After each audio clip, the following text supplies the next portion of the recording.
Hey everybody, welcome back to We Are Podcast. This is Slash Horrorcast Season 1, Episode 11, Rare Exports. If this is your first time checking out the podcast channel, please head over to your favorite podcast app, Spotify, Stitcher, Podbean, or iTunes, and give We Are Podcast a like. And if you get a chance, head over to our social media. You can find us at Facebook, Instagram, and Twitter at /We Are Podcast. And don't forget to join our Discord. All links can be found in the description. And as Slash Horrorcast is live, I will not be editing the audio for this podcast. So what you saw on the Horrorcast, you will be hearing here. And don't forget to join us every Monday at 8 p.m. Central Time at twitch.tv/We Are Podcast Network. With that said, on to the Horrorcast. Slash Horrorcast. What exactly does that mean, the Uncanny Valley? I'm not going to pretend like I know what I'm talking about. It's basically, and we're live now, just so you guys know, and we'll say hi to everyone here in a second once I get everything shared up. But we are live with everything we say right now, just so you all know. Yeah, basically what it is there's the valley in between robotic and realistic. And what that discussion is they always give the example of the first Toy Story movie. The fact that Andy in that movie didn't look real. He didn't come across as a real human being. They tried to make him look way too real. And so later on, what Pixar did was they gave their characters augmented, and they do this with robotics too. They gave them augmented it's mainly the eyes. So mainly the eyes. They give them anime eyes now, and they just make everything a little bit bigger so that it looks unrealistic. Because what they found out is by doing the Uncanny Valley research is that people just didn't buy into it. And it gives them a feeling of disgust. So like when you look at that mannequin in the background, if it was more human looking, there's a good chance that you would be disgusted by it because it's trying to, for whatever reason, psychologically replicate what a human is. And we view that as danger. We view it as something that's almost like going to hurt us. And so on a subconscious level, we know it's not real. You know, in the movie AI, in the documentary, the movie's not great. I like the movie AI. I'm a fan. But the documentaries, the behind-the-scenes making of are even better. And Steven Spielberg brings up the point. He goes, if you had a toothbrush and you use it every day, when you go to throw it away, it's just a toothbrush. He goes, but if you had a toothbrush that said good morning to you every day, had a face, you had communication with it, he goes, at the end of the day, when that toothbrush was used, it's going to be a lot harder to throw away. And that's the way people are going to view robotics. It's going to be very difficult. So we know it's technology, but we also know that there's that thin line of we could get attached to it, especially when you look at how our symbiotic relationships are with our telephones. You know, we don't worry about it so much when you get a new phone, but there's no denying that this is causing some psychological damage to us as a people. And so the Uncanny Valley, I went on a little tangent there. Well, so basically, like they call it the Uncanny Valley because it's a bell curve if you graph it. And basically, it's things that don't look like human are more believable to us, and things that are an exact copy of us are still believable to us. But there's this one little area where the unbelievable, where it's just a little shy of unbelievable, but it still looks really close to us. That freaks us out. So like a lot of people use the movie. What's the Tom Hanks train movie? The Christmas movie. Yeah, the Polar Express. By the way, Express. Send her text of gifts from that movie because she can't stand that movie. And that's like one of my favorite things to do now. Is to send her it like freaks people out because it's really, really human looking, but it's also like that is not that. There's something disturbing there. I was thinking about that first Final Fantasy movie, The Spirits Within. You're right. Yeah. After that movie came out, there was a lot of talk about people thinking that they could actually take those characters and throw them into a real live action movie, and no one would be able to tell. They were that cocky. They were that cocky. They were pretty arrogant. Well, the main character was like a Maxim cover model or something like that, if I recall.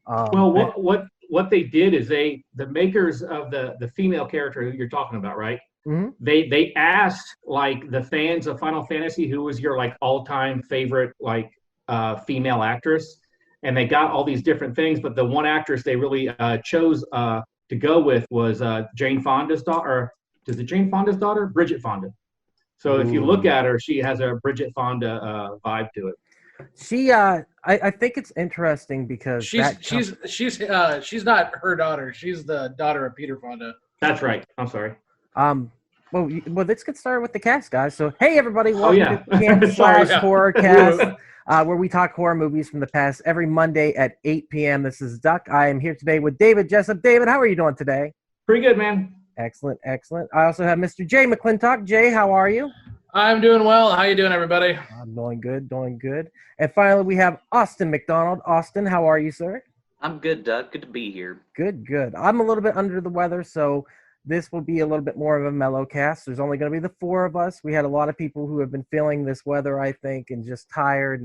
And Ethan had to dip out because he's got finals coming up. So we're just going to have a nice little casual conversation about this crazy movie. I don't know how to put it. This movie is absolutely insane. But I did question for a minute if everyone dropped out because it is a foreign film and it does have subtitles. Now, I don't think that affects any of the people in our group, but I couldn't help it to laugh because when I chose this movie, I was like, I hope people don't drop out of the cast because of that. And so it's ironic. But I do want to talk about foreign films because this is the first time we've watched one on the cast, and we will watch more in the future. But the relationship with foreign films can be a little bit divisive for people across the board. And I do want to talk about that because, like, when I was a kid, my father refused to watch foreign films, and simply because he had to read. And he would always say, if I have to read why am I watching a movie if I have to fucking read it? And I always thought that was funny. For me, it was the opposite. He also hated Letterboxd with a passion. He just could not understand why movies were letterboxed, and it just drove him nuts. So for me, I love foreign films, and I told you guys earlier, my favorite foreign film of all time has to be either Pan's Labyrinth, which I was lucky enough to see in theaters. What an experience. And it was really cool because we went to theaters to see it, and then like all the metalheads we would hang out with on the punk rock scene went to see it too. It was kind of cool. We didn't sync that up either. It was just by chance. Everyone who was cool wanted to see Pan's Labyrinth. And then Spirited Away. I think Spirited Away is such a fever dream, trippy fucking movie. I absolutely love it. Now, subs or dubs on that one, you can definitely do dubs. That's not a problem. Disney actually came in with John Lasseter back in the day, Pixar guy, and did the dub of that. But I'm a fan. Like I was telling you guys earlier, Sympathy for Lady Vengeance, which is the spiritual sequel to Old Boy, is also unbelievably good. But you guys were saying that you had some love for foreign films too. So Jay, what movie did you say earlier was your foreign film that you absolutely love? Well, that was the one I absolutely loved. My favorite foreign film of all time is Love Me If You Dare. It's considered by many to be like one of the greatest comedies and romances ever seen. It's a French movie. It's literally a movie where these two kids, they started as kids, obviously, and it's kind of deranged. I guess you could almost call it a horror movie because the whole movie, each one, they have this carousel, and they hand it to one another, and it's literally like an entire game of truth or dare, but no truth, really. It's just dares, and the things they make each other do are just absolutely insane. But they also find out that by doing all this, they feel more alive than ever, and of course they're madly in love. It's actually a tragedy, but that's probably my number one favorite foreign film of all time. Real quick, we all have to nerd real quick, just so you know. So if you have an inhaler, which you guys don't, use it. I will use mine happily. Hopefully you can see Did Hobby redeem steam that? come off. Nope, that would be Mr. Ethan Eastwood did it. He said, "Nerd it up, fuckers." What's up, Ethan? So that movie you said is a French film. That's a relatively new film, is that right? In the last 5 like years? mid 2000s. Mid 2000s, dude. I want to check that out. Like, Oh, it's great. You'll love it. How about you, Austin? Are you a fan of foreign films or no? Yeah, I like foreign films. They're not like a go-to for me, but I definitely everything you named, I have a great relationship with. Pan's Labyrinth is maybe one of my favorite foreign films of all time. Yeah. Spirited Away was my first like anime type movie I had ever seen. I saw it on a date, and it was a really good date. It was a good experience, and I had fun. I liked the movie. Parasite last year, or was it the year before? Oh, Does 2020 not count? I don't know. I loved Parasite. Parasite might be my favorite. Good. Pan's Labyrinth and Parasite are like up there for me. Yeah. But I also like, when you say foreign film, do you mean like foreign language film? Or because there's like Taika Waititi stuff I wouldn't consider a foreign film, but I mean it's out of New Zealand. Yeah. He makes great stuff. So like, I think that counts. I think that I think that what's great about the Oscars, they've always considered something that's it has to be a subtitle to be foreign film. But you're right. Like what is it? What We Do in the Dark is an amazing fucking comedy film. What We Do in the Shadows, yeah. What We Do in the Shadows, thank you, is a Hunt for the Wilder People was amazing. Like I said earlier, Mary and Max, which is a stop motion animated film, which if you haven't seen, you've got to check out. Like, I can't express to you how much that movie hits you in the feels and is just downright funny with its dry Australian sense of humor. Like, it's just unbelievably good. But yeah, I mean, yeah, either or. Like, you know, there's plenty of films from across the world that are absolutely amazing. And, you know, I'm going to include this one in it. I think this is really good. But we'll get to that in a second because I want to ask David. How about you, David? What is your relationship with foreign films? I always mention that I used to work at a video store in the 90s. And so we were always required to watch pretty much everything that came in. So I had to watch a lot of foreign films. And at first I was like your dad. Like, I don't want to read this. Yeah. But man, there's so much great stuff out there. One of my favorites is The Cook, the Thief, His Wife, and Her Lover, which is a really, really fucked up movie. Really, really good. That came out in the 80s. And then my most recent favorite one, besides Parasite, which was great, is Let the Right One In, which is, I think it's a Swedish vampire movie, if I'm correct. Not the American version, but Let the Right One In is really, really, really good. Yeah, I love foreign films. I like them also because they're so un-American. I think sometimes American movies can get kind of cookie cutter, you know, and it's great watching a foreign film and seeing how the story structure is so different than what we do in America. And so it's refreshing. And the other thing is, too, is we've moved in a lot of ways, and this is going to change soon, but to the box office, you know, they expect Americans to make the big, big films. And that's going to change, especially with the theaters kind of being down. I think we're going to go back to a lot more of a lower key, lower cost for filmmaking, stuff like that. Yeah, I think we're going to see a big change in filmmaking. And I think some of the independents are going to get to shine, especially soon. That's why we need to get on making a movie. That's what I'm saying. So, David, you have seen this one before, correct? You were super excited about us to see this, and specifically, spoilers! End of the movie. You wanted to kind of know what we would think of that, I believe, right?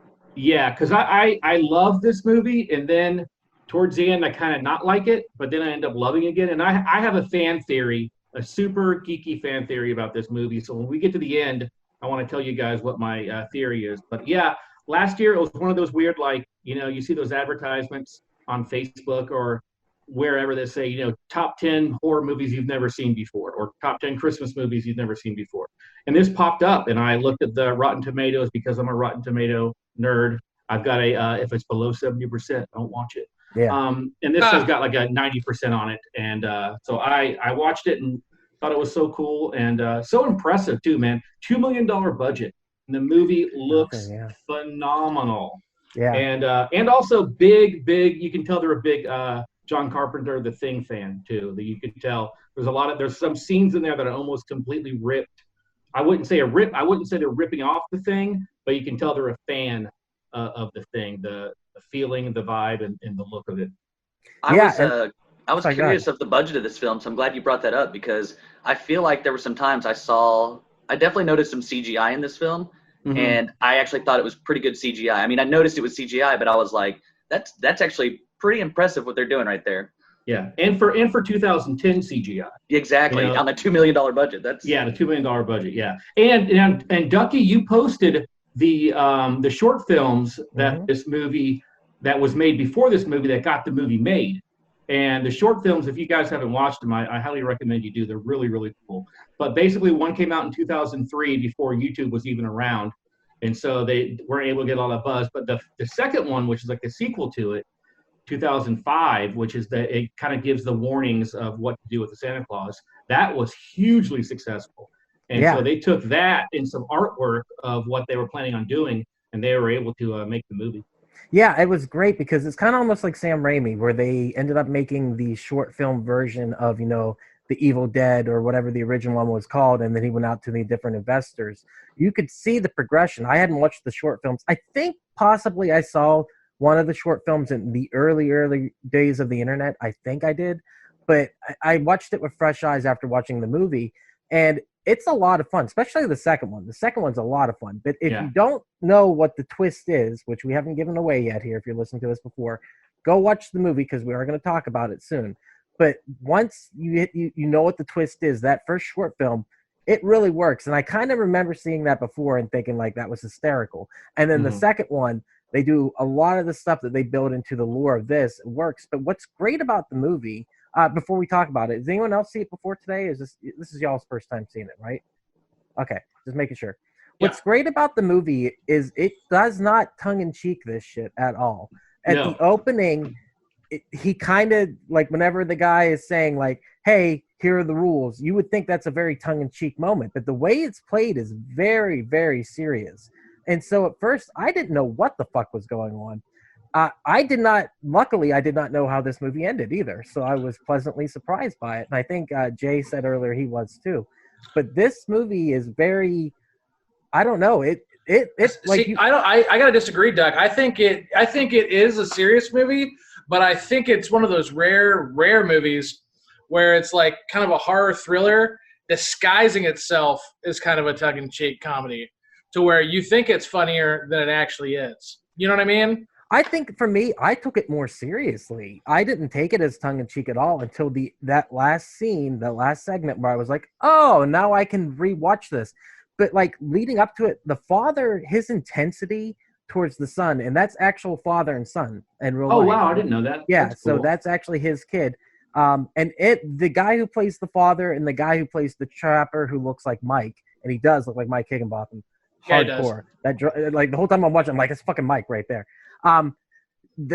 They were actually in the original shorts. The guy who plays the pilot, and that's what I call him because that's what he ends up being. The Panarin? The Panarin? What's a Panarin? No, his name's like Pipineri. Oh yeah, the names he was saying Peter. Pippi Longstocking, I think it was. Terry. Like I had no idea, dude. I think isn't Finnish one of the hardest languages to understand in like the world? And like the whole time I'm watching, I'm just like I don't know. I know Finland's known for having like the best drivers in the world. I learned that from Top Gear. Yeah, Top Gear. They say, if you want to win, get a Finn. Yeah, that's one of the things. Like if you want to be a driver, if you want to get your driver's license in Finland, I'm told like the course you got to take could pretty much make you a stunt driver in America. And I'm not even joking. That's cool. They must be the best because that guy picked up a helicopter like that. Yeah, like that. You're right. He did. He was just like, I can drive. This is no problem. I got it. But yeah, the father was very intense, and I bought into. I didn't buy that as like he was at first like he was regretting the loss of the mother or whatever happened to her. I just figured he was an asshole. But then through the movie, the tone kind of switches gradually, and it's just enough. And then when you realize it's a 90-minute movie to allow you to understand why the short film existed, and it's the weirdest premise at the end, I was shocked by how well it was done. Austin, what did you think? So kind of like David said, I disliked this movie and I liked this movie. I actually disliked this movie as a horror movie. I wasn't really entertained on the horror stuff of it. I thought it was just kind of, I don't know. I just thought it was kind of weird and didn't really strike a chord with me. But by the end of the movie, it was very tongue-in-cheek for me, and I thought it was really funny. And I thought, by the end of the movie, I liked it, but I liked it as a comedy, and I saw it more as a comedy than a horror movie. But I mean, I think, we've talked about that before, horror and comedy go really, really well together. So as that genre, I think it did a really good job. I wonder why they mesh so well together. Maybe because when you're afraid of something, like you get scared usually, like somebody jump scares, you go, ah! And then you start laughing because you realize a joke and horror are both surprises. It's both kind of hitting the same nerve in your brain, so. You're right. I never even thought about that. How about you, Jay? How about the film as a whole? You were saying that you did enjoy it, or you didn't enjoy it? Oh, I loved it. I was a super awesome, pleasant surprise. It was a really, really cool. Like, David, you mentioned that you saw a lot of John Carpenter in this. I would have to say I saw more Raimi. Definitely saw more Raimi in it. And towards the end, I saw a lot of Spielberg in it. This had a lot of Spielberg going on towards the end. We can discuss that later, but I saw Carpenter too, but that's why I thought it was like a comedy. I thought it did like what Evil Dead did in reverse, like that exact thing where the first one's kind of like more serious and then it becomes funnier. And this one, like I said, I thought it started out funny and then it became more serious. The fact that this kid is such a badass is funny to me. Like badass kids in general are just, to me, they're just funny premises where you've got a kid who's just got this real world. He's got like this real worldly view. And so like and it doesn't come off as corny, which is a delicate thing. Precociousness in general, I think, is one of those things that kind of can come off as annoying. I would use Greta Thunberg as kind of like an example of where people think that someone is, they're very smart for their age, but on the other side, a lot of people think she's a little preachy. That just depends on where you view it on the spectrum. And I think this movie does a real good job of like having it without it really coming across as annoying at all. And I thought that was really cool. Yeah. And I agree with you. The kid is killer in this, and he has the arc over this, where he goes from being afraid and being, terrified and saying things like, "Is Santa dead?" and just being a child to, it's a coming of age story where he actually becomes more adult than the adults at a certain point. And these are strong men. Like, these are like men that terrify me. Like, they are like men, you know what I mean? And then for this kid to step up and be like, I know what the fuck to do. Let's go. I thought that was really cool. David, you were saying that you kind of like this movie, you kind of hate this movie? I'll give you my fan theory on it. This is just and this is how if I think of it this way, I really enjoy it. So I love the first part of it because it is very creepy and it has the John Carpenter The Thing vibe to it for me. But the moment that I lose it is when the kid drops his teddy bear and goes inside the room and then becomes a hero. My theory is, and this is just for my brain, is that that's just him in his head, that he actually gets killed. The giant Santa Claus comes out, which, by the way, I'm super pissed we don't ever fucking see. We get to see his horns, but I was really bummed that they never melted that giant ice box because I was like, I want to see a 50-foot Santa Claus. Hell yeah. That would have been awesome. Then it's a $5 million movie. Yeah. and if you look at like how like he looks in like the book or the drawing book or whatever, I didn't even know where this kid got all these fucking books from, but he had a library in the house evidently. I was like, hell yeah, with the antler face or whatever was going on. I was like, that looks so freaking And then they blew him up, and I was like, damn it. So in my mind, it's all in the kid's head that everyone gets killed. Santa Claus kills everyone. The end. Because it does get really fancy, really goes into a fantasy world where he's on the helicopter. The guy learns how to fly a helicopter in a minute, and it just gets really kind of like fantasy type of thing. And so that's where in my head I'm like, they're all dead. So that's where I went. The movie is about Santa Claus, so I kind of think the whole thing's a fantasy. No, it's not, Jay. It's about evil Santa Claus. Oh, I forgot. That's wait real. a minute. It's so real. What are you guys talking about? Yeah. oh shit! No one told Austin. Spoiler. Nothing. I gotta make a phone call. I think we're just making the third movie to Unfriended right now. Oh shit, dude! Then Santa shows up. It's Christmas. That'd be crazy. All right, let's get into the movie. Yeah, definitely. We talked about it a little bit in here, but like the setup kind of works. I think the fact that the Americans are the villains, that's crazy hilarious to me. And it also shows like I was shocked by how poor the family came across as. Were you guys shocked by that too? Did you feel the same way, or did you feel like that? Yeah. Was just do they not have inside plumbing? The kid goes to take a piss and he goes outside. Yeah, no, like they didn't do that. They didn't have electricity either, I don't think. So I was like, I don't know Finland, so I'm like, is this what all Finland is like, or are they just really, really poor? I think this is like a really rural part. That's what I would guess. That was the impression I got. Well, it's like pretty close to the Arctic Circle, I would say. I mean, they literally call it the when he says, "How are you liking the land of the North?" It's the Northern Lights. Yeah, but and that's the other thing is, I guess this is a mess up in the movie.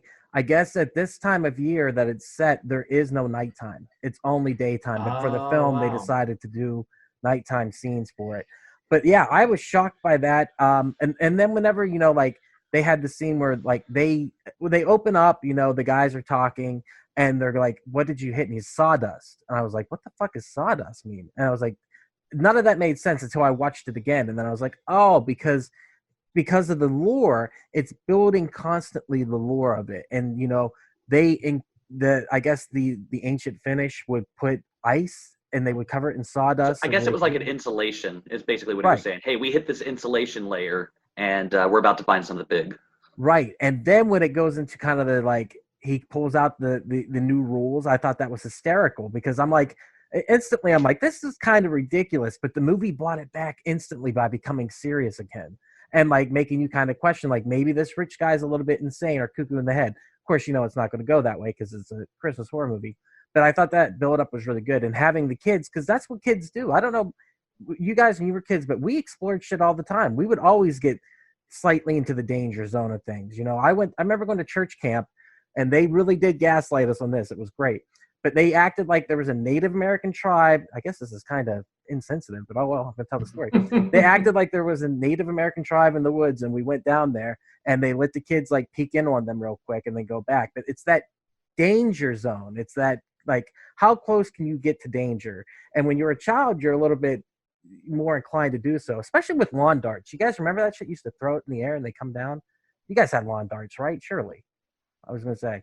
But yeah, these kids, they screwed up, though. They cut the wires in the fence, and that ends up leading to the big tragedy of, all the reindeer being killed and the fathers. What did you guys think of the families and the interactions? I thought they were pretty good, and they were pretty they built kind of like the intensity of this movie. What do you think?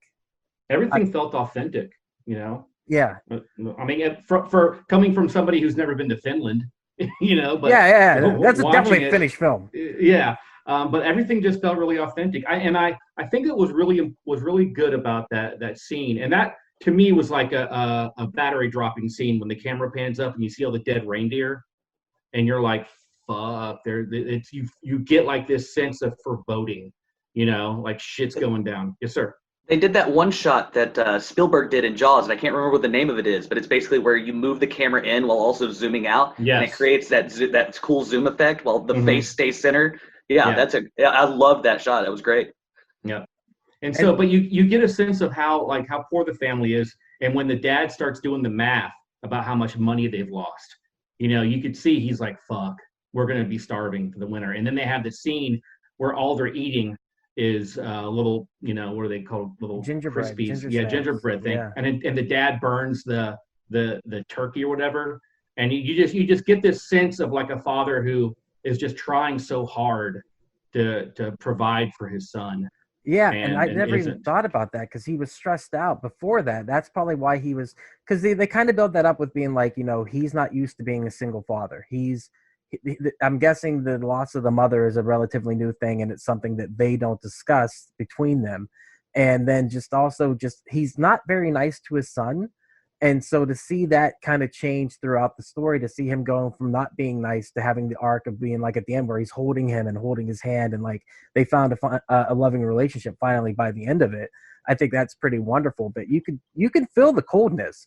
And when I was looking at them, I was like, are these two related? Because I saw resemblance. So I immediately went to the internet after the movie, like we all do. And I was like, holy shit, they are. Like, that makes sense. But like, he's a killer actor. Like the guy playing the father and the son, they are both really, really, really good in this movie. Good, Jay. What were you thinking? Oh, I thought you were.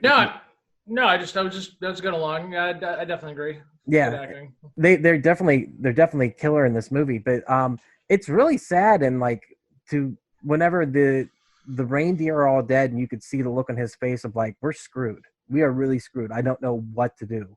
I thought that was really, really cool. And sorry, go ahead. No, go ahead.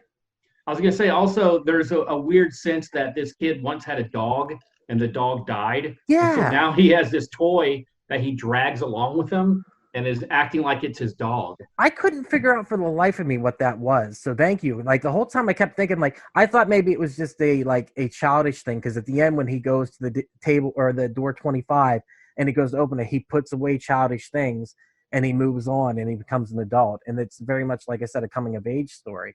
But I kept thinking that was cool. And there's one particular scene where he's holding the keys and the doll, and it unravels to the ground. I thought that was badass. And there's a lot of really things cinematically that the director does that I absolutely love. And I kept thinking, like, why hasn't this guy done bigger stuff? Why haven't they given him American films? Because he has proven with this film he can make a coherent, good film. But he's only worked on a couple other things. The movie he made after this was called Big Game, and he used a lot of the same actors, especially the boy from this movie who played Peter. He used him in that movie too, and that movie's got Samuel L. Jackson in it. So that was the biggest movie he ever did. But yeah, he literally is in everything, isn't he? Yeah, he literally is. You're right. He literally is in everything. But I've heard Big Game's just as good as this. So Narwhal 365 said, Duck, I remember what you did that summer. I don't remember what I did 10 minutes ago. So I don't know what we're talking about. So yeah, the Santa Claus stuff, when it comes in slowly, I did not know what to expect at all. I did not see the twist that was coming our way, but I did like it. So they have the scene where Brian Green, who refuses to follow the instructions of the millionaire guy, he starts cursing and swearing, and then they all get killed. I thought that was handled very well in a very nice cinematic way. And then later, or earlier in the movie, the father is building a pit for the wolves, and one of the people fall into it, and I did not know what the heck was going on. Did you guys have any idea what was going on at that time, or just slowly through the movie? I thought it was Santa. When I first watched it, I was like, oh shit, this is Santa. Right. Which I think that's what they were trying to sell you on. Yeah. Mm-hmm. They did such a great job of red herring. It was a red herring. Definitely a red herring. It was totally a red herring. And that was a good red herring. It was. Yeah. I bought into it hook, line, and sinker. So and the guy had a very nice penis too. It was very nice. I was gonna say this movie is all about the penises. Like there's a lot of dick. There's a lot of old man dick in this movie. Everywhere. Yeah, but I think like in America, like you could not make this movie. Not Why? like Because that. of all the dick? This movie would get Me Too'd, cancel cultured, like in production. You could not make this movie in America. You absolutely couldn't. Because of the old man dick? I mean, yeah. Well, there's also, I mean, there's definitely a pedophile vibe going on with that whole thing. Mm-hmm. Did you not catch that? I did not catch that. Please go down the line. Dude, right, when the elf, his eyes light up when he smells the boy. Did you see that? Oh my god! Yeah, fuck yeah. Well, for a minute, I thought, okay, because Christmas is, obviously it's a Christian holiday. I was thinking for a little bit this was a commentary on the Catholic Church. That was kind of the imagery I was getting. Explain, please. I don't think it is the point of the movie, but I think there's definitely some imagery in there, and just basically on what I just said. The Catholic Church has a very bad history. I don't want to go into what that history is. I mean, but there's that history. It's whatever. That is what it is. I'll say it. I don't care. But I don't. Happened. I don't know if the movie is I don't think it's taking a humorous approach to it, but it's definitely like using. Because I think this movie is a comedy, and I think it works well as a comedy, and I think this is kind of a jab at the Catholic Church. It very much in the background, not like I said, not the point of the movie, just kind of an Easter egg, or I don't know what you. Well, I mean, you have the elves kidnapping children, and they're all put out for Santa Claus to eat. They're all out there, and that scene is so creepy. Devour. To devour. When they're in the you see the bags moving around. It's so another great battery dropping moment is when the camera pans up and you see all the potatoes that are just in there, and you're like, "What the?" That fuck was is going the on? moment. I feel like that was the moment. 100%. Also, the creepy ass kid doll. Yes. That was so cool. Yes. And I was wondering if anyone knew what the lore was. I meant to look it up, but I think that's part of it. Is that in the Finnish lore, he would replace the child with a dummy child, so that they could take the children. Like that is part of the storyline of that. And I think this kind of the Santa Claus plays into the Krampus idea, and I think they separated them a little bit. But yeah, that's what it was. Is you had to offer almost like as penance for taking the child, you had to offer a child to replace it. It basically is what it was. So yeah, it's absolutely downright creepy. But like I said, because the movie becomes tongue-in-cheek at a certain point, it's not as creepy at the end. And like no one really dies, maybe one or two people. All the Americans, keep in mind, which I thought was great once again. But yeah, it's the movie goes from being this creepy thing, and then, like you said, with the potato sacks were robbed, and they only took the sacks. I laughed out loud. I was like, that's fucking clever. But I did not see. Sorry, go ahead, Austin. No, I didn't notice that. That's where the sacks came from. I didn't make that connection. Oh, yeah, right. Yeah. I might have gotten up to get a drink during the potato part because I remember seeing the potatoes, but I didn't really understand what that reference was. Right. They took all the sacks so that they could steal the children. And then what was really fun about that was like showing like that's how they introduced like throughout the town is starting little weird things happening, like the radiators being stolen, the guy's wife's hair dryer being stolen, things like that. And you're like, what the fuck is going on? And then the kid figuring out the mystery. He's going through it. He figured it out right off the bat, but they didn't believe him, of course. And then the father, whenever he finds the body, quote unquote, in the wolf pit, and then them setting up to be like, well, we can't go to the authorities. This wolf pit is illegal. I thought that was really cool. So let's talk about the kidnapping part of it. Like these guys, this is where it also I thought it was getting a little funny. It's kind of turned into a kidnapping story.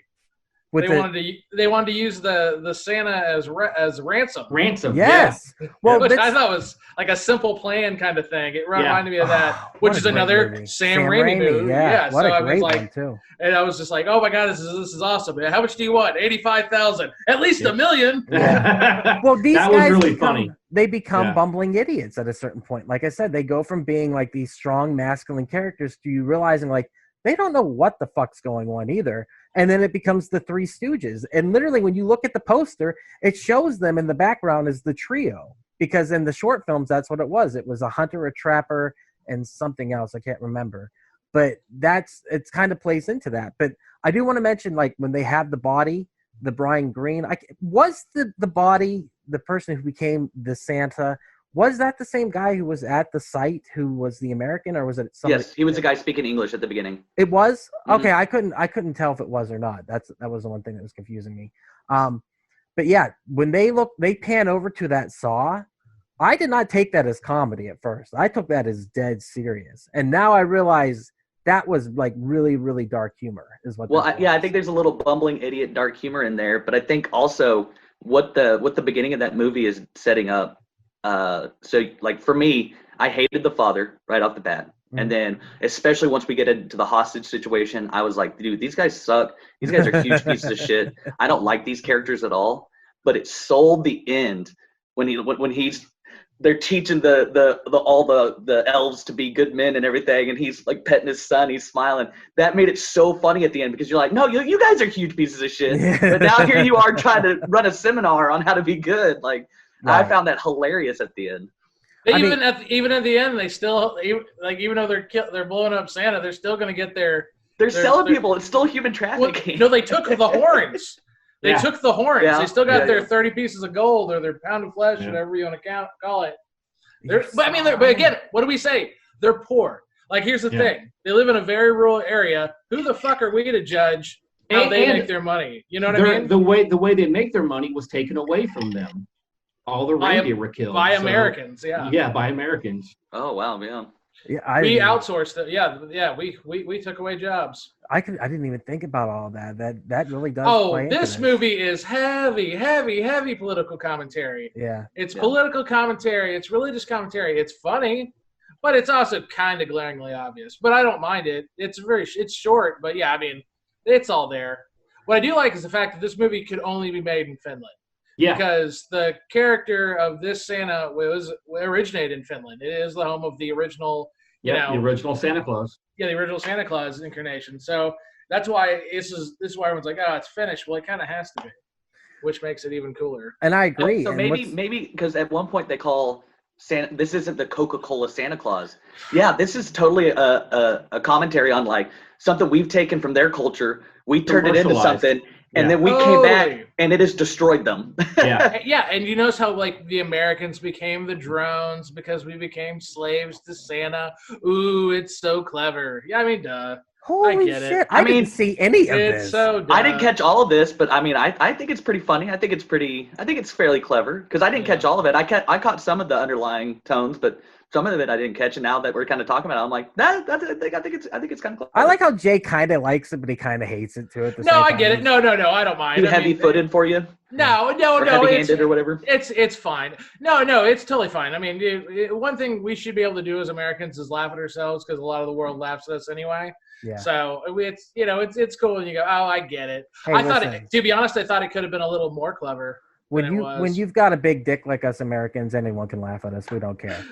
Big bulbous penis. Yes. Oh, speaking of which, did anybody else see when the helicopter's lifting the kids, right after seeing all these old naked men running around, that looked like a giant ball sack in the sky. I don't think that was on accident. I don't think that was an accident. It was not on accident. I was like, what the fuck is this movie doing? That was almost where the movie lost me. I'm like, what the fuck? Ball sack. Could you imagine that movie in 3D? Oh my God. It's coming a at whole you. lot of potato sack. We can go back and we can re-edit it. Yeah, I mean, we've got the time, especially now that we're in quarantine again.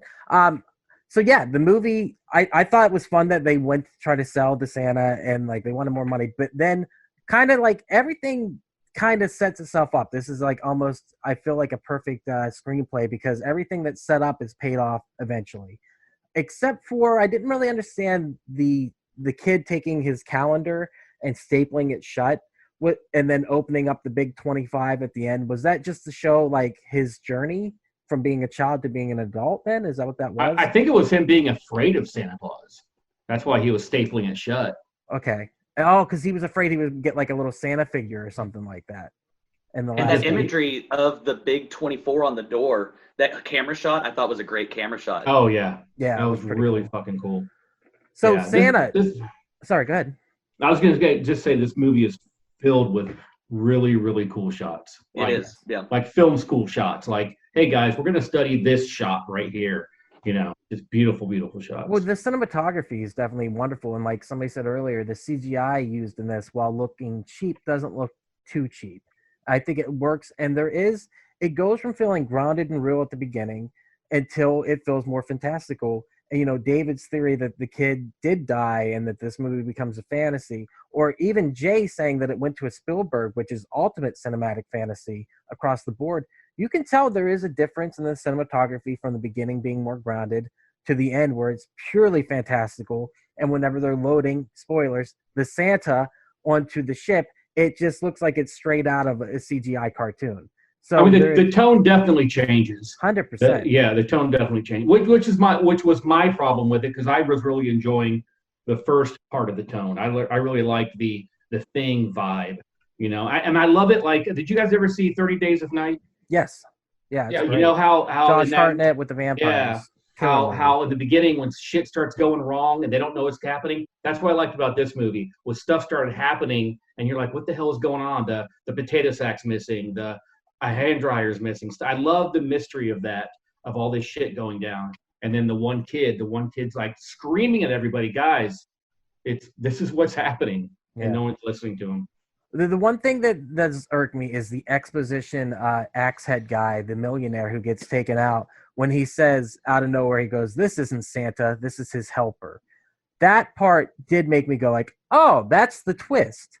The elves are the twist of this movie. The fact that they're all old men with their old penises hanging out and you got to see them for the last 20 minutes of the film. It's one of those things where it's just like, that's a cool twist though, to take the elves and have them be, loved it, man. Have them be Padme, have them be fucking, decoys. And I thought that was kind of a cool twist. Did you guys? That's where I went, wait a minute, is this Elf Bowling the movie? Have you guys ever played that game? Yes, it is. Yes, this is fucking Elf Bowling the movie. What the fuck? I love Elf Bowling, dude. That game's still fun. Don't they have their dicks out, the elves and that, and they have long beards and. That's right. They show. I'm it all. pretty sure they moon or they do something. They flash at some point. They moon. They go Santa. Look Santa, and they smack their asses. Yeah. But it is. You're right. Is it Elf Bowling the movie? I guess in a way it is. They do round them up at the end and put them in a pin. So.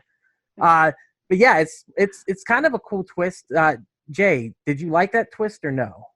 What, the fact that they made all the old men the elves? Yeah, the decoys. Yeah. No, that's an amazing twist because you get to see again, elves aren't they're not the typical little creatures, whatever. But it does go back to that fact that Santa uses a bunch of dirty old men to corral up kids for him to eat. That goes back to that pedophile thing again, just that real kind of. But I mean, that's what I thought the movie got really scary. And the most fucked up thing is when Pieter, he basically is sacrificing himself, and you can only imagine the ungodly things that these guys are going to do to him. And you're like, this kid. But the way this kid, the way he goes, tell my dad what I did today. Mm-hmm. Jesus Christ! What is this kid going to put himself through? Oh my God!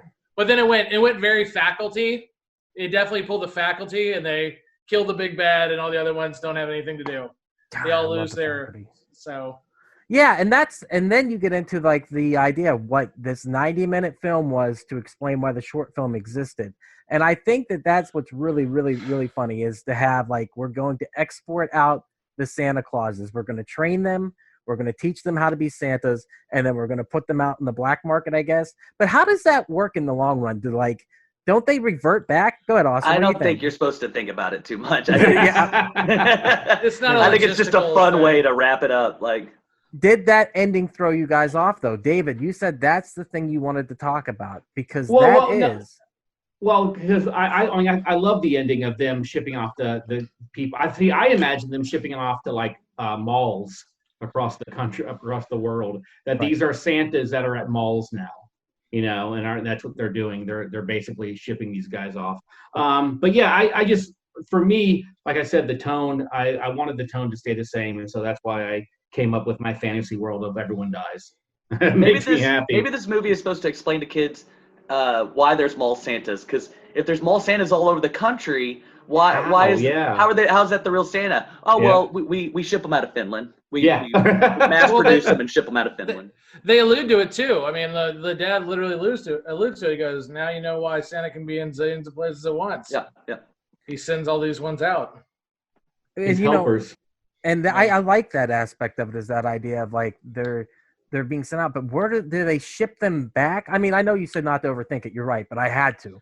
Do they ship them back after the Christmas season? Do they have to send them back and they retrain them again? Does it repeat? I hope they get them back because, I mean, if they're doing, $85,000 a pop on these guys, and that's just the rental fee, that's just for a month of rental fee? Yeah, hell yeah, dude. That's a great business model. This movie could use a sequel. I would be interested to see what they would do with it because they did so much with this one. And if you watch the first two shorts, you can see it kind of go from being like this idea of hunting a Santa Claus down like it's a wild animal to the idea of how to take care of them and how to, because they're very homicidal Santa Clauses. And I did like that whenever they were training the Santa, like it kept like trying to bite at the face of the child doll. And I was just like, oh my God, this is insane. Like it's horrible, but it's also really funny. I want to give a shout out real quick to the documentary I Am Santa Claus. I don't know if you guys have ever seen it. It was made by Mick Foley and another guy. It's an amazing documentary about what it is like to be a mall Santa. So if you go check that out. But it's that's why we had when we had Mick Foley at the club, we had a bunch of Santas come out. I remember that now. Yeah, one of the Santas they follow is actually from Fort Worth, and he's gay Santa, and he's fucking awesome. He's the best Santa in the thing. He's just a big, lovable, cuddable, big old bear Santa. Big old bear, and he's just so sweet, dude. And you just fall in love with him. It's wonderful.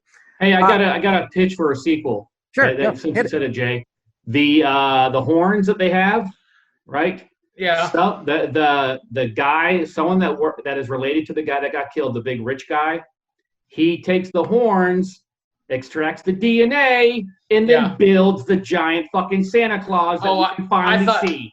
I thought that was what's gonna happen. Like I was like, okay, that's the thing that's gonna lead. I think they're gonna make a theme park out of it. No, I just didn't think. I thought that was definitely on purpose. They definitely they cut out the horns. It's like, oh, we want to get rich, but it's gonna be their undoing.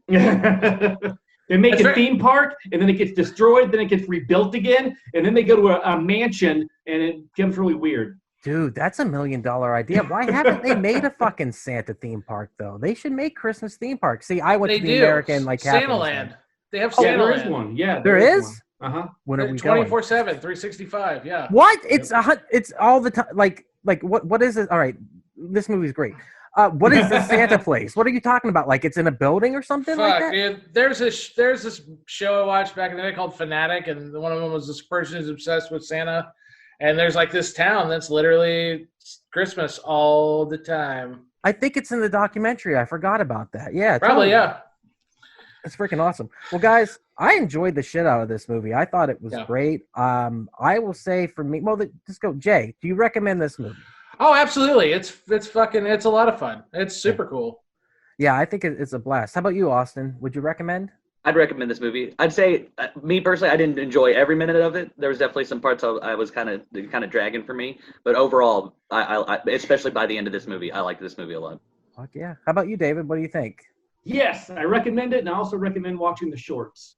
Yeah, definitely go back and watch those really add a lot to the lore of the film. And I wanted to can I show you guys something real quick? Yeah, hit it up. Hang on one second. I'm gonna say while he checks it out, the second short's even better than the first, like I've said before, because it goes through the rules of dealing with the Santa Claus, and it's a lot funnier. There's just I don't want to ruin it, but there's a lot of things that are done in that short that are just absolutely amazing. What does he have here? Oh, he's got the Santa from it. Holy crap, he's got the horns and everything. They call it the Yule Goat. I looked it up. That's what it's called, the Yule Goat? That's what it translates to. That's why he has horns. That's right. That's the one you used for the stop motion that you made for this. Yeah. Which was awesome, by the way. Thank you again. What's on his back? Is that just a bag or? Did you make that whole thing? It's a kit bash. So I found the Santa Claus at a thrift store, and then I added all this other stuff to it. And then I like this little tiny Santa Claus down here. It's got like a death hood on it. The BDSM Santa is what Yep. we call it. Is that one for sale? This one's already sold. It's already sold. Boom. Done. Yep. That's absolutely amazing work. Yeah, highly recommend this movie. Check it out. It's a fun watch. It's one of those movies you're going to tell your friends about and be like, hey, did you ever see Rare Exports? And then easy watch too, right? 90 minutes goes by pretty fast. Cake. And I think it's a fun watch. And I think by the time you're at the end of it, you're just like, what the fuck did I just watch? And I think that ending does have, it might turn some people off, but for me, it totally worked. And it's its own short film almost. So it just goes back to the vibe of the short films. Go ahead, Jay. No, I mean, I didn't find that ending so shocking. I mean, I guess it's basically the basis of the movie. Yeah, I mean, I just felt like it would put. I mean, when you realize that's the basis of the movie, though, yeah. I remember thinking like that's the first thing I thought was like 90 minutes to get to that 3-minute segment just to show us, exporting out some fucking Santa Clauses. I was like, that's bravo. That's what I thought. I thought bravo, nicely done. And another movie I thought this movie also borrowed from was Children of the Corn. I totally saw a big Children of the Corn vibe with that Santa being the he who walks behind the rose character. Oh yeah, and all the things being his little his cult members. And just like at the end of Children of the Corn, spoiler, it's been 40 years. Deal with it. They blow him up. They blow him up just like they do Santa. And when they blow up he who walks behind the rose, most of the kids are like, oh shit, I got to go find a foster home because, it's just like that. So, I don't know. Hey everyone, it's just Stuck jumping in here to say thank you so much for checking out the podcast today. If you're enjoying it, head over to your favorite podcast app, Spotify, Stitcher, Podbean, or iTunes, and give We Are Podcast Network a like. And don't forget to join our social media. You can find us at Facebook, Instagram, and Twitter at /We Are Podcast. And don't forget to join our Discord. All links can be found in the description. The next segment of the podcast will be clips from the movie. So if you would like to see that, head over to our Twitch at twitch.tv /We Are Podcast for the full video stream. And with that, back to the Horrorcast. Right on. Well, if there's nothing else to say, let's get to some clips from the movie. So I'm not 100% sure how I'm going to do this. I will try to share with you guys, and we'll see what happens. So let me know if you can see these, okay? All right. Can you see them? Yep. Yeah. All right. So as I do this, I'll kind of go back and forth, seeing as I'm running Tech 2, so bear with me. So first, we got the Christmas rules. Let me know if you can hear it, guys. Make sure everyone has one of these. What are these? It's the new safety instructions. Wash behind the ears. This is funny shit. Watch your mouth! It's Christmas time. So let's act like it. Yeah, I don't know. I thought that was really funny how they had the different rules, like no drinking, no swearing, no smoking, just like be good. Plays into the lore of it, but like I'm really curious to dive deeper into the lore of the original Santa Claus and find out if it was simply a Satan type of figure, which I guess makes sense because Satan and Santa do have the same letters, don't they? Oh. I want to give a shout out to the guy who was playing the old rich guy because I think the overacting was pretty good there because it's very over the top and it reminded me a lot, especially around his mouth and just the way he did his face. Jim Broadbent. I don't know if you guys know who that is. Yeah, from Harry Potter 6. Yeah. Harry Potter, Moulin Rouge. He was the way he Hot always Fuzz. has Malreal. Yeah. It kind of gave me that vibe, and it was I thought it was pretty funny. And how he talks, he enunciates like this. Be very good. Just very on point. Yeah. Very cool guy. Very cool opening, I think. I mean, so, all right. Next, we've got Hole in the Fence. Now, I will try to read the subtitles for those in the audience. Juuso, Juuso, onks Santa Claus joulupukki dead? kuollut? Uskot sä tyhmä vieläkin joulu? What a baby. You still believe in Vesa Santa? pentu. Hän tulla jo. Come on. I just wanted to use that scene to show that that they put the hole there, and like I said, when you're a kid, you go exploring, you get into mischief. I mean, I did. My older brothers, they got into way more mischief than me. I remember one time we were in a badly made hunting shanty. It was like not a shanty, but up in the hill, or it was up in a tree. Sorry. And we were just playing around in that thing, and we knocked that fucker right off the tree. It was probably only 6 feet up, but like just little things like that. We didn't know who built that. We didn't know how to got up there, but we just knew we could climb up in it and play around, and we ended up taking that thing to the ground. We were all okay, but when you're a kid, you just get into mischief, So I like how being a kid in Finland and being a kid in the South isn't that different. At 11, you got a mullet and a gun. Right. That was your rite of passage. Yep, and some kind of machine you rode. Dude, I want a snowmobile. Those things look so awesome. Fucking badass. I want to ride a snowmobile at one point in my life. I'll take a 4-wheeler over that snowmobile. What's interesting though, when you watch this, man, the language, the Finnish language is so interesting. Like I'm listening to it, I'm like, that's not real. That's made up. That can't be real. It's such an interesting, like they almost have clicks in their language. It's really the whole Nordic language has this amazing tone to it. Sweden, Norway, Finland, Denmark. They're all just it's a beautiful language. I think I really do. I love it. Yeah, absolutely, and it's almost sing-songy too. Now they're acting, but at the same time, like you can feel the emotion in the words they're putting across. That's why I said the father and the kid specifically, they're amazing actors because it almost the way their tone is and stuff speaks for itself. So, whereas the guy at the opening isn't as good, but I think he's Finnish too. He's doing an American accent. So, all right, next we've got The Real Santa. So he's just looking through some books here. Oh, I just love the look of that. And that's a cool shot there. Like somebody said, the film school shot.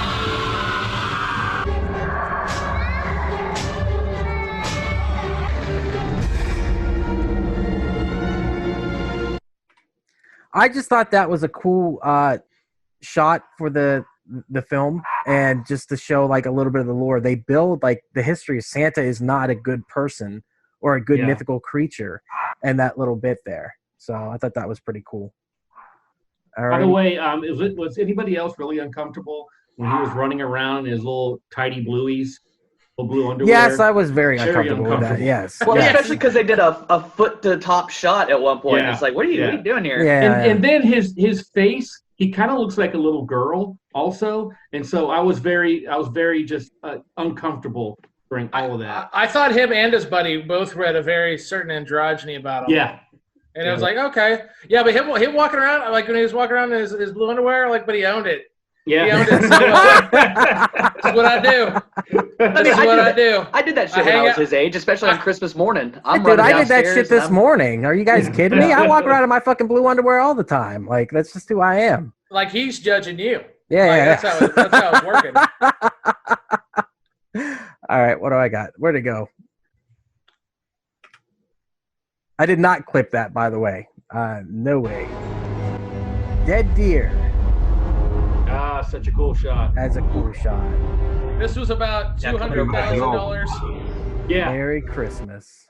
Oh, the deers were amazing. Now, I don't know if those were CGI or not, or if those were practical effects, but they take a closer look. Kick ass. Those look real to me. I mean, based upon the shot too, it'd probably just be cheaper to put out the.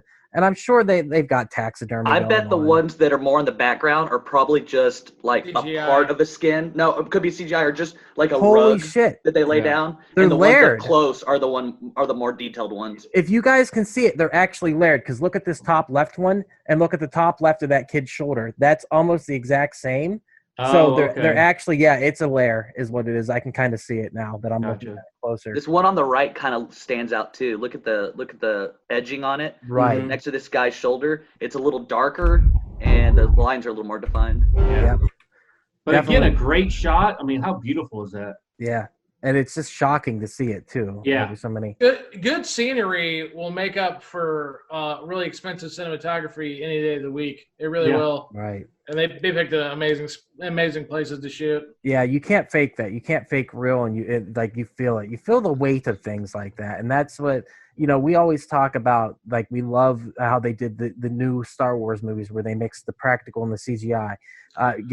Guillermo del Toro did that with Hellboy 2, which I absolutely love. With one of his villains is to have the puppet and the CGI mix. And I think that those, when they're blended together, can work really well. But you've got to have the weight, and that's the problem with CGI. Excluding Jurassic Park, which did kind of use that technique. Jurassic Park is like the only film I've ever seen where it was the perfect blending of both of those, where I buy it the whole way through. So there's a shot later in this movie that reminds me of a shot from Jurassic Park.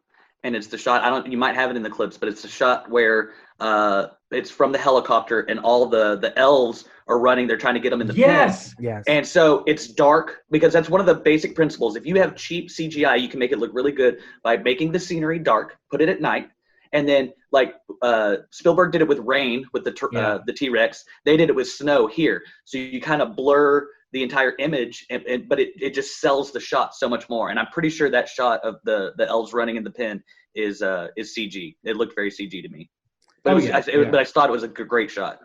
Yeah. Narwhal 365 said, "I don't remember that one, but I do remember the fires back behind your house." I'm gonna guess this is my cousin, because how else would you remember that? And we partied pretty hard, so I'm gonna guess this. I don't know who Narwhal is, but I'm gonna guess that's my cousin. Alrighty. On to the next clip. Oh, shit, I screwed it up already. I mean, I really take Ethan for granted. I always thank him after we do a cast, but, like, he really does. So thank you, Ethan, for being on top of stuff all the time. I really appreciate that. Mitä sä oikein teet? Real Santa, what are you doing? Et sä jo avata Aren't you going to open it? En. No. Teippaa nää sun Tape these peppaas. on your bum. And he's Oot sä standing on tosissaan? cardboard. Are you serious? No miltä näyttää? How do I look? Siltä kun sulla ois Like a vaipa. kid in a diaper. Tänkö takia mun You piti brought me here tulla just for tänne? this? Katso näitä. Look. He hands him a picture of Santa Claus boiling a child. Oikein joulupukki The oli real vähän Santa was totally erilainen. different. The Kokispukki on Coca-Cola vaan Santa is hämmästä. just a hoax. Just like the that line. virus. Jostain satukirjasta. These are from some fairy Tää ei. tales. This isn't. And he shows him a picture of something Mikä tää on? underground, the underground. What Todiste is that? siitä, että Proof that some sadusta fairy on tales No, are true. What was that picture of? I never made sense of that. What it is and I'll pull it up again here. It is they did a sauna, not a sonogram, but kind of like that. They did like a pulse into the ground to see what they could find, Okay. so they could dig is what it is. Gotcha. So that's what it is. It's like showing that there's something hollow in the ground. So you can see the sawdust around here, and you can see actually the Santa and the horns right there if you see it. Oh, I totally missed that. Where did he get that picture? He Remember, stole they that. were up there, up at the thing. Remember when him after they saw the big giant hole, they went to the top where the whole place was abandoned. Right. Okay, and they found it there. Gotcha. Yeah. Okay. All right, on to the next one. On to the next. Let's share this on to the next. This is that cool shot. Sleepy time. This is that cool shot I was talking about earlier. Oh yeah, this is so cool. This is like a fairy tale. I guess it is called Rare Exports, A Christmas Tale or something like that.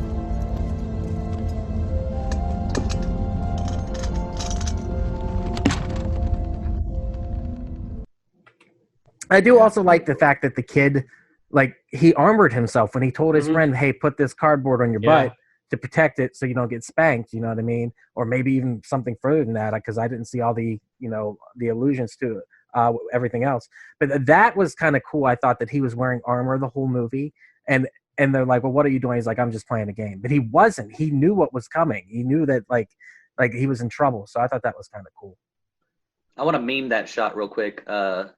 Me after my first day of work after 8 months of quarantine. Yeah. Oh, dude. I'm telling you, I can't even imagine, man. Alrighty, we got cargo. Cargo though, don't you understand? It still has a pulse! Calm down, Mr. Green. Just follow the safety instructions. Fuck your safety instructions! Don't do it, man.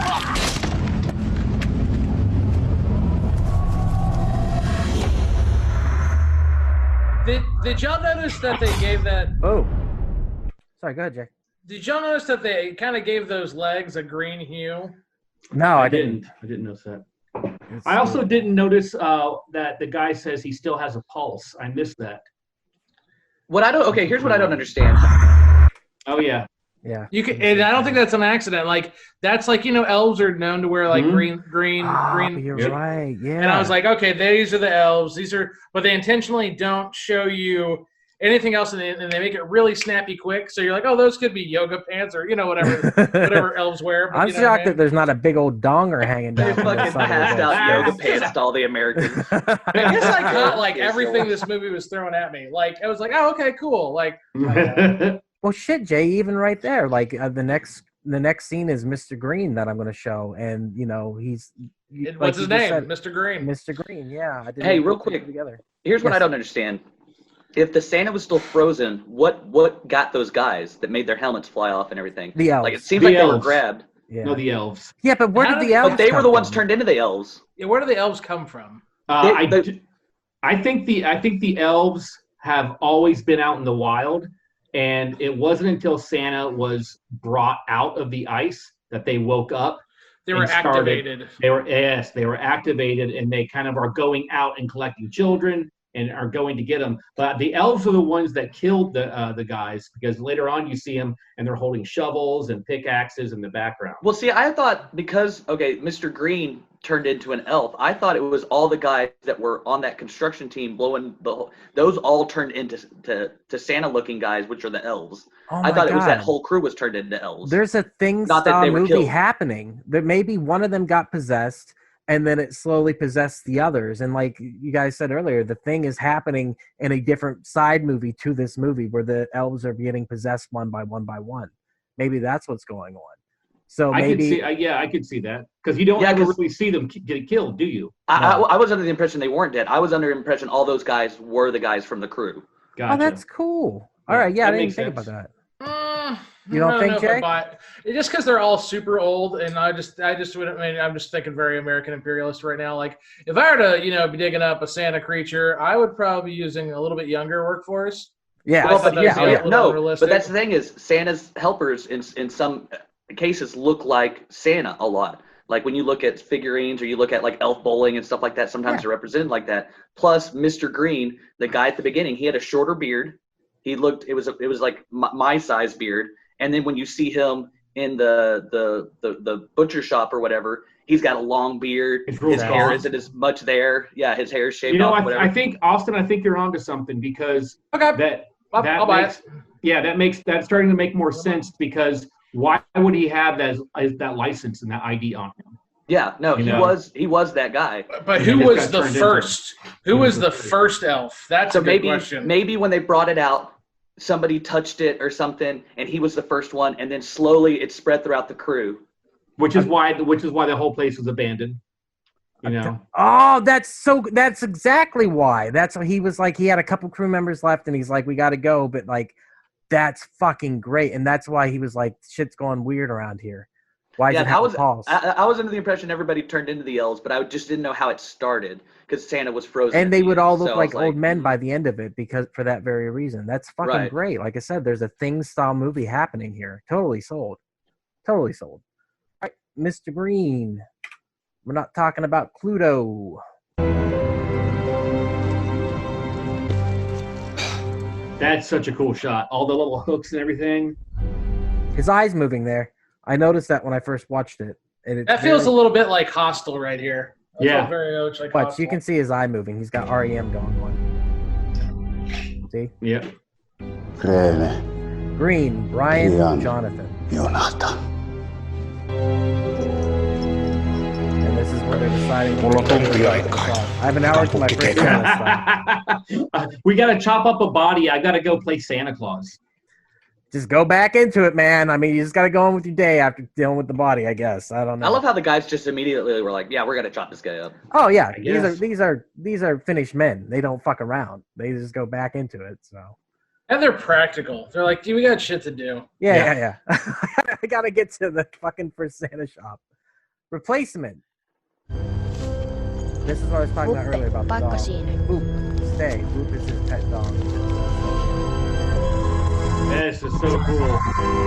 It looks like him. Or maybe I was just looking into it. Oh, that's so cool. Yeah, it's Like creepy. somebody has that in their house right now. Like someone has that prop. Somebody. Oh, you're right. I never even thought about that because somebody loves this movie. So this is their movie. You know what I mean? And so they had to have that prop. That's fucking awesome. All right. On to the next. Sack of potatoes. Here, Austin. I'm here because of some potatoes. Joo, Yes ei. or no? Ne vei pelkät They säkit. only took the sacks. That's a cool shot too. Totally, Mike. Hei, hele. Holy mackerel. All right. Ginger snaps. I like this scene a lot. Piparia. Gingerbread? That's creepy. Gets close.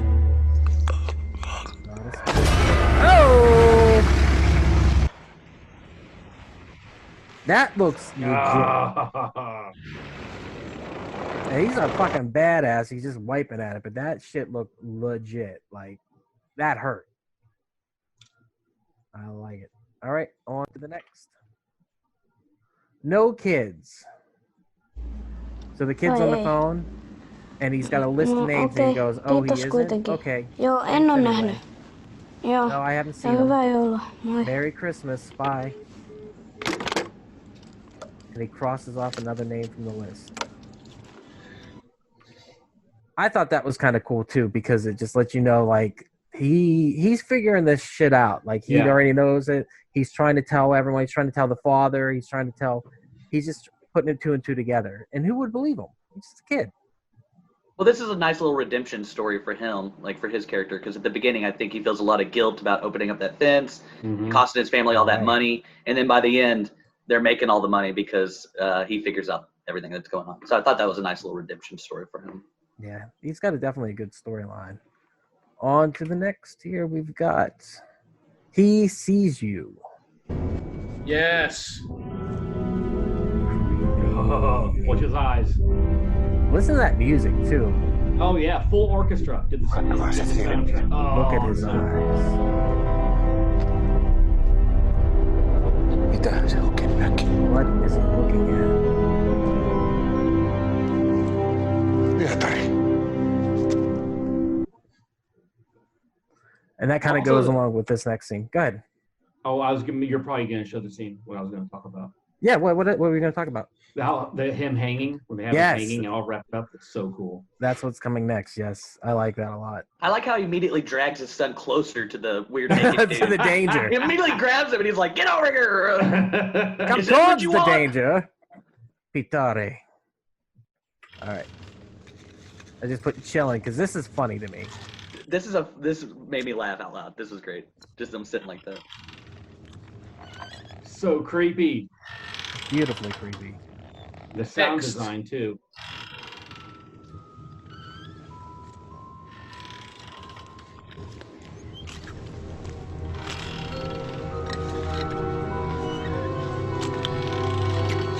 Just chilling and eating some ginger snaps. The dad kind of looked like a Finnish Mark Wahlberg in that shot. A little right bit. There. Yeah. I thought it was What the Guy heck's Pearce. going on here? I That was kept Guy thinking. Pearce once. I kept trying to figure out if Mike is the guy with the gun, which one I am, and I'm like, well, maybe I look like the pilot. Like, I don't know, because I was just trying to figure out, like, maybe I have a group of friends that look like these characters. But like, I kept thinking the whole time, I was like, fucking Mike's in this movie. I can't believe it. All right. Oh, can I mention one little thing Yeah. that maybe kind of crack up? Go ahead. Is when they were talking about all the things they stole. They're like, they stole the potato sacks, and they stole the radiators, and they stole your wife's hair dryer. Like, what? How did it? I don't understand. Like, then he finds it. Yeah. And then he puts it back. He's like, and he makes a joke about how this would be high tech in Russia. So, Yeah. Yeah. Take So that, apparently Russians. somebody on that mountain has electricity because she's plugging in that hairdryer, Oh, or it's a trust me. hand crank. She ain't messing around. She requires it. Someone forgot to check the midget traps. Can't say midget. I forgot, but I said it.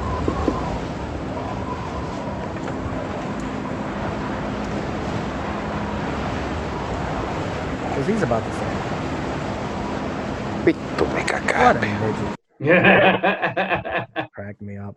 Dude, and Selling that last dude kind of looks like Willem Dafoe. That's like Finnish Willem Dafoe. Yeah. This one? Yeah. That's just a little Yeah, he bit. does. Yep. Totally. Yeah, right there. Look at that right there. That's a very Willem Dafoe. Yep. Vittu mikä kääpi. Yeah, he said it again. We're going to get kicked off the internet. All right. Selling Santa. Sano jotain. Say something. Yeah, we are men. Let's do business. What kind of business? What do you want? And he's looking at Santa in a cage.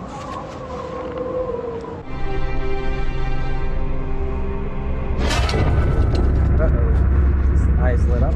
Shh. Put down your weapons and smile as nice as you can. God damn it. Santa is going to find out who is naughty or nice.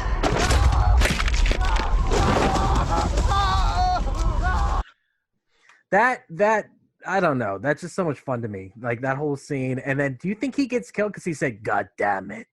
Yeah. That's Oh, all- yeah, he gets killed. He gets killed. That's what I thought. I was like, man, why did you curse? You knew it was going to happen. All right. Speaking of his death, the elves come out to play. Tää tapahtuu. What on earth is They're happening? protecting their master.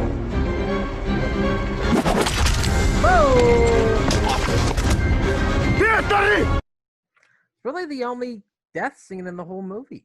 I mean, is it a horror movie? I don't know. It's a horror fantasy. I think it's a black comedy. It's Yeah. a black comedy. Yeah, but it definitely that's pretty much the only one. But I'm kind of happy. I said I'm kind of happy that the three characters, the adults, got to live and they become like this weird trio, and it becomes a really weird movie at the end. That's just like a really fun action film for a minute second. But yeah, I like this movie. It's a lot of fun. All right, we got the real Santa. Oh yeah, here he comes.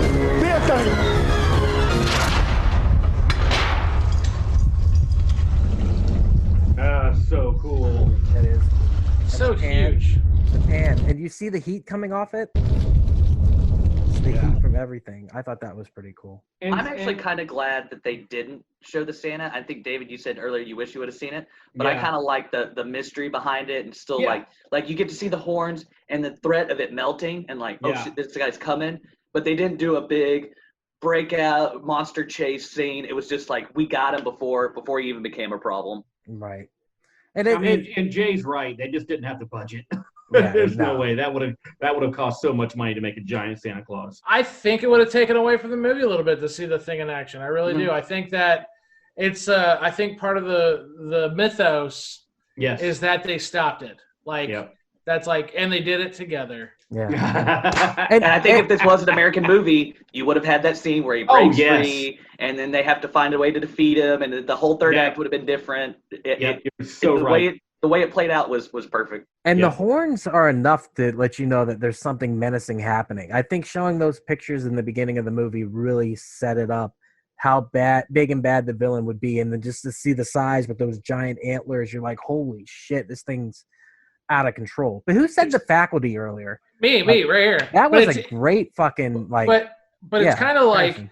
by not seeing the monster, the monster can now be whatever you want it to Yes. be underneath the Right. eyes. That's the whole Hitchcock thing. That's Hitchcock Are always you said making that. fun of me?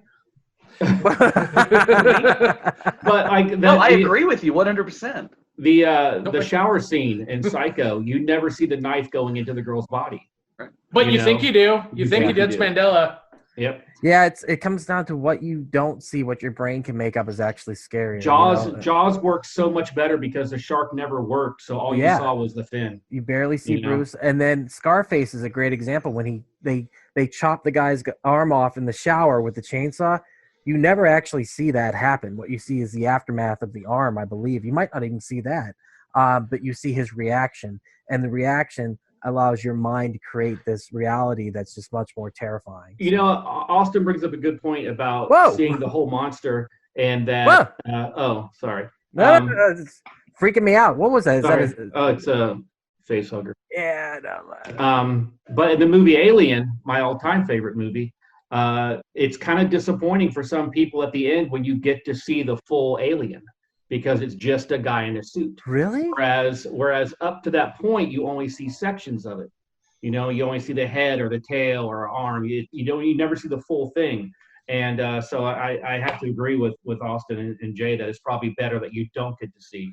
Well, they say like the golden rule in movie making, right, is show don't tell, but sometimes that can include what you don't show. Yeah. Good, Jay. What are you gonna say? Well, okay, so I'll give you a good example of when you do finally get to see whatever it is you've been waiting to see forever, where it really didn't pan out very well. Y'all ever seen y'all watch the Ash versus Evil Dead show? Yeah. I didn't. So, okay, David, then I'll spoil this for you, and I don't think it's that crazy. But in the first movie and the second movie and the third movie, you see the force that's coming at Ash only through the camera. Yes. You know, in Ash versus Evil Dead, they finally turn a kind of mirror at it, and you see what it actually is coming at them. And it's just a big, stupid cloud. It's like a scene from Lost. And I was like, oh, man, it totally ruined it for me. Yeah, They managed to not show me for 3 movies. And you had, like, Deadites that were, you know, created by this thing. But you never saw the actual, basically the eyes and ears of it. And then you finally do, and you're like, oh, don't do that to me. Dang it. That sounds scarier in like a theory, because like the idea of like a fog coming at you in reality would be terrifying, but it just doesn't translate to cinema. It doesn't sound like. So I think if we're going to tease a big monster, tease it for a little bit, but show it at some point, not too late. You want to get it out there if your plan is to show the monster. Otherwise, if you tease it in entire multiple movies, at a certain point, that's just what the lore is, the lore is, and the audience just relates to that. And don't show it now. Yeah, this movie showed you tons of pictures of the Santa, and it's also like a consolation prize. I think y'all would agree, during the credits where you get to see those images again. Like, hey, we're sorry. Well, it's so great that they take the horns. I love that. Oh yeah, right. And that is a great explosion, man. When that building blows up, that is fucking awesome. Apparently it was a real explosion, and they enhanced it with some CGI. But that's like a real explosion. That was $750,000 went into that explosion. Right there. God. Speaking of, we're going to show that. So let's okay. continue with this. Sacks of children. This is all it. Oh, those kids must be roasting. Dude, say something. Halo, leave the kid and come to us. Daddy's little boy. Let's go home, Daddy. Don't worry. We'll go home soon. They got louder somehow. Sorry, guys. Yeah, those kids must have been fucking roasting, because that was right by all the heaters and shit like that. I didn't notice that before. But when the guy starts kicking over the heaters, I was like, hell yeah. Get it. And let's talk about the fact that after they find the kids, they're like, we're not going to immediately let you out of the bag. Keep them in the sacks. You're gonna have to stay there for just a little bit longer. Yeah, you hated the heat? Well, you're going to love our next plan. Yeah. Well, that's why, because if you threw a bunch of kids in the... Yeah, you're right. I didn't even think about that. Holy fuck. Yeah, he could have taken his son out still, and that was plenty of other kids. But now it's only fair. Yeah, he's like, nope, you're going back in there. Finland is a very fair land. Here's a little bit of the speech at the end. Sojako minä tai It's either me or pukki? Santa. Pulls out the explosives. Mä ehdotan I pukkia. suggest Santa. That's American. Do you think that was a slight against American movies, or do you think that felt like an action movie, like from an American action movie? Yeah, go ahead. Sorry. No, I was just thinking of like all the stick around, like all the Arnold Schwarzenegger one-liners. That felt like a action movie one-liner. Yeah. Totally was like, it's gonna be Santa. He's gonna die. Yeah. I say it's Santa. Yeah, taking out it's the claws. Super cheesy, but it's short enough that you don't hate it because it just Yeah. it's like 6 words. Yep, You and know, it's the kid. The kid's doing it too, so you're almost cheering for him. Oh yeah, Yeah, you're exactly. like, fuck yeah. I did. I think I cheered. I By was the like, way, "Fuck why were there yeah." so many fucking explosives in there? Yeah, what was the story? That was about? kind of handy. Oh man. Because the script had it in there. Oh, that's right. That's right. Boom. Just being a badass. And Well, that was their. The Americans, dynamite to go. Oh, okay. Oh yeah. Oh yeah, you're right. It Oh, was. yeah. Yeah, to get into it. Panama Canal, anyone? Don't worry, Dad. I'll be fine. He's hanging on the side of It does. It's such a scrotum. Sacks. this. There they are. Oh, they're so crazy looking. This What did I tell you? Hopefully you can see the dick. I tried my best to find where we can see dick. There it is, Austin. Big old nuts. and that's what makes it even better. A big old swinging nutsack right in the middle of it. Christmas balls. That's Like what we call it. Spielberg himself would do. That's Spielberg right here. Yeah. That's Hook. That is Hook. That is, E.T. Can you imagine if the T-Rex in Jurassic Park had a big old nutsack hanging down? Oh. Michael He really Bay is would have the- added it. He really is the king of the lizards. Oh my god, it's huge. I mean, I really number one, that it was a female. If you remember, that was part of the story. But number two, Thanks for ruining my shit. I know. I'm sorry. No, stay, Austin. Stay. Come back. I think he really left. But yeah, that's fun. And like I said, stop hating, please. That's the only scene that I could actually put with the old guys running because the schlongs weren't moving. So I was just like, well, I got to get it in here somehow. So That's blurry enough. I mean, that.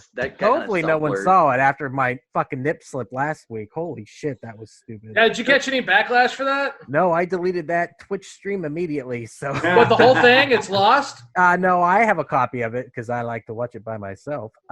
No, it's gone now. Yeah, I showed titty last week on accident. You pussy. I'm just What kidding. movie was it? It was Silent Night, Deadly Night. It was awesome. Hmm. All right, blowing up Santa.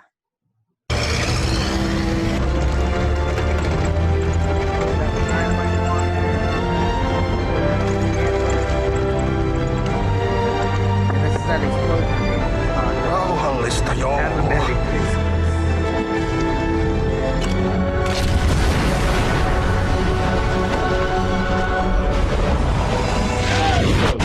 Woo! That was There goes a the really hat. good explosion. And a happy bloody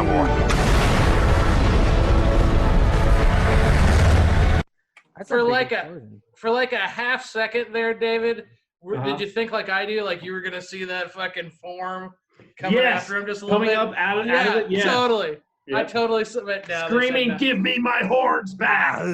Get back here. Santa's horny. Give it to me. You know? That would have been a cool way of showing the monster without completely showing him. Where Yes. if he's just dying a little bit, so you see a Yeah. little bit of the outline or something, but you don't get the full shot, that would have been cool. Yeah. Yeah, wait till we get to Dead Alive. That ending. Have you guys seen Dead Alive before? Yep. We got that one coming up, right? Yeah, we do. That's my birthday pick. It's my favorite horror movie of all time, and it's, None of the movies y'all have in your lineup, I've seen. All None right, of the ones in the that's past cool. and the ones coming up. I'm not a horror movie guy, so all I of these are hope- new Not- for me. You're not please cool, join man. us for Dead Alive because you want to talk big monster, and it's a Peter Jackson film. It is worth cool. your time, but it is the goriest horror movie ever made, and it is so much fun. You don't agree with that? I mean, it's got the No. tagline. Yeah, of course. Yeah, I agree. Season 4 of my Ego Phoenix Fearcast, it was all about gore. Yeah. That got the Halloween spot. So yeah. Yeah, it's so good. All right, let's get to these last clips here. Then we got Making Christmas. This is actually the last clip, and it's going to be a little bit long, so we're going to just chill and watch and talk about it. I did cut a little bit. So it shows the elves holding the dolls and practicing being Santa Claus. Like I said, you can see the father and son are actually happy, and he's showing him how to be Santa Claus. And then one of them is graduated, so they put the cap on him. And they're boxing them up, and it says Rare Exports. And I love the logo of the Rare Exports logo. Yes, and here's the thing is, I think the logo, they're going to show it, and I'll pause it, because it's very smart. You can tell that's a Santa Claus because we watched it.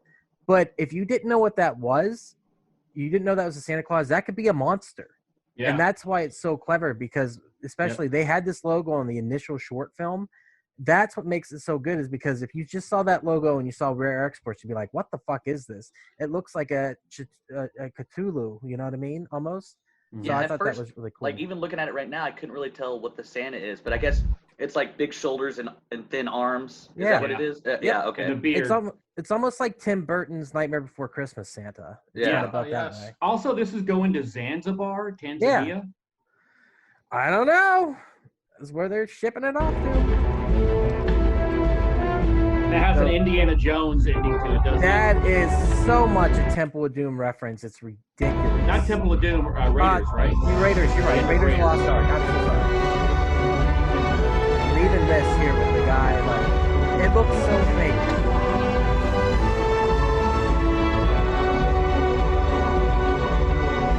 Nice little CG shot.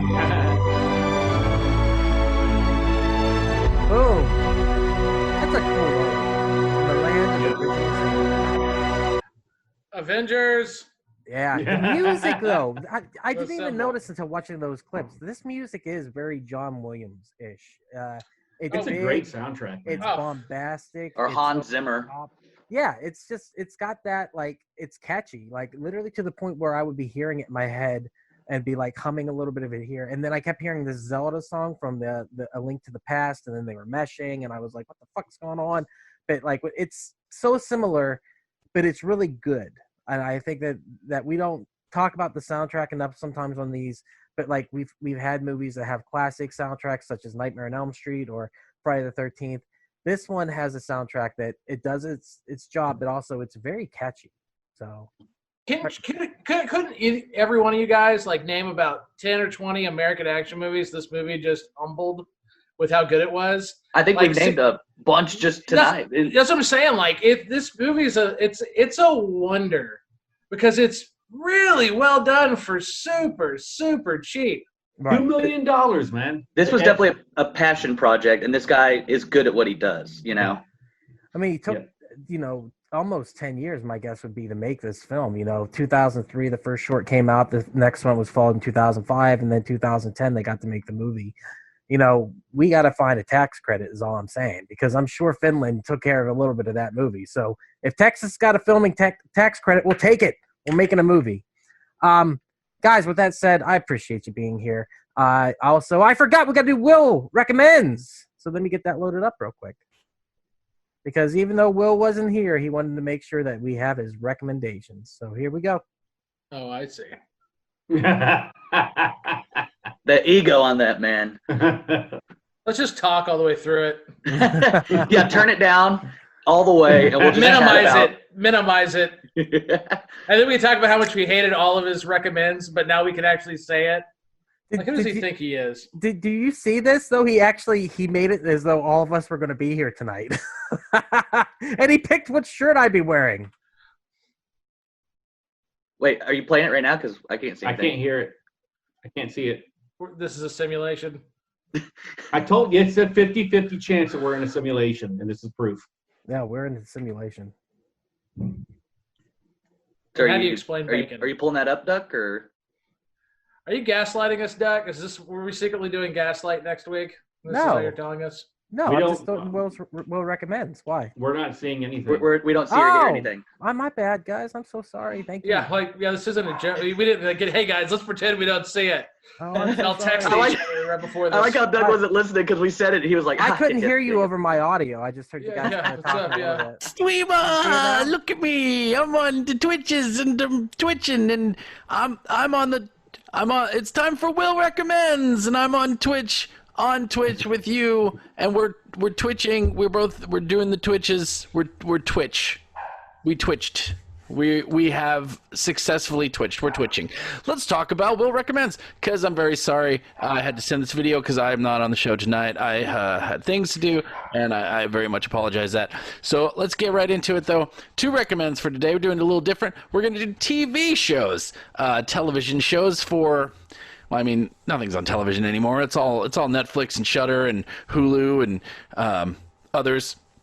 So the 2 shows I want to talk about today, the first one is called Channel Zero. It's on Shudder, and what it is essentially, it's kind of like that American Horror Story. Every single season is slightly different than the last, or very different. They're just different storylines.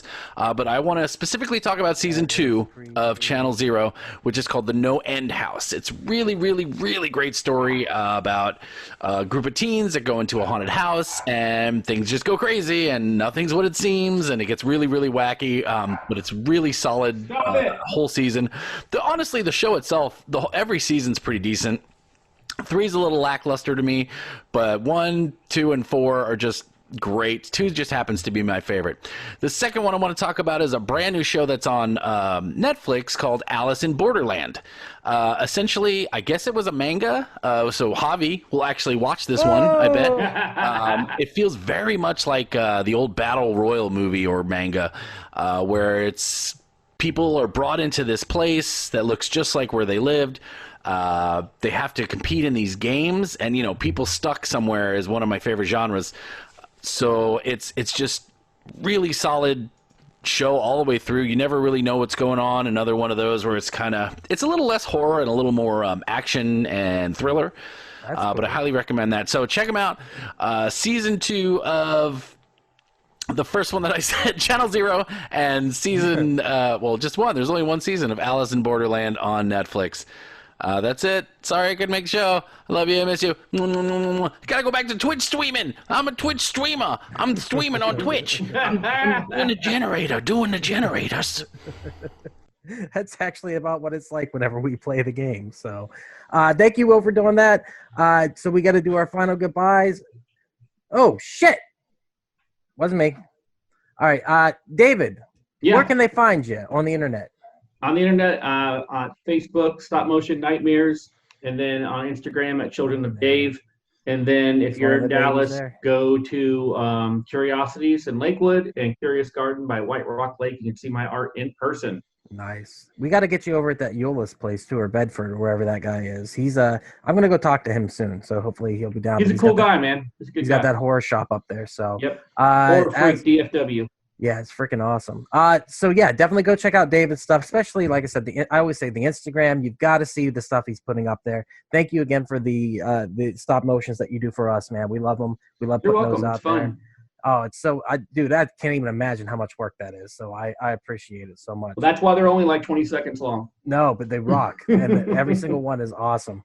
You can check out We Are Podcast Network here on Twitch every Monday at 8 p.m. We are going to be doing Camp/Horrorcast. We stream throughout the week. All of us will be on that off and on. We got 4 streamers right now. Austin usually joins us for the Dead by Daylight. You guys are always welcome to join us when we play that too. If you ever want to stream on there, you're more than welcome to do so also. Fall Guys Season 3 comes out tomorrow. So oh, it does. Fall Guys Season 3. We got to get everyone 7 new levels. We got to get everyone a PC copy of that because it's not cross-platform. Oh, shit. We'll figure it out. When is it going to be cross-platform? Come on, Fall Guys. But at least I know what we're doing tomorrow. It's 7 levels they're putting out? Mm-hmm. And I think 2 new finals, so... I haven't played in a while, so I've been waiting for Season 3. I'm excited. I got my Godzilla outfit.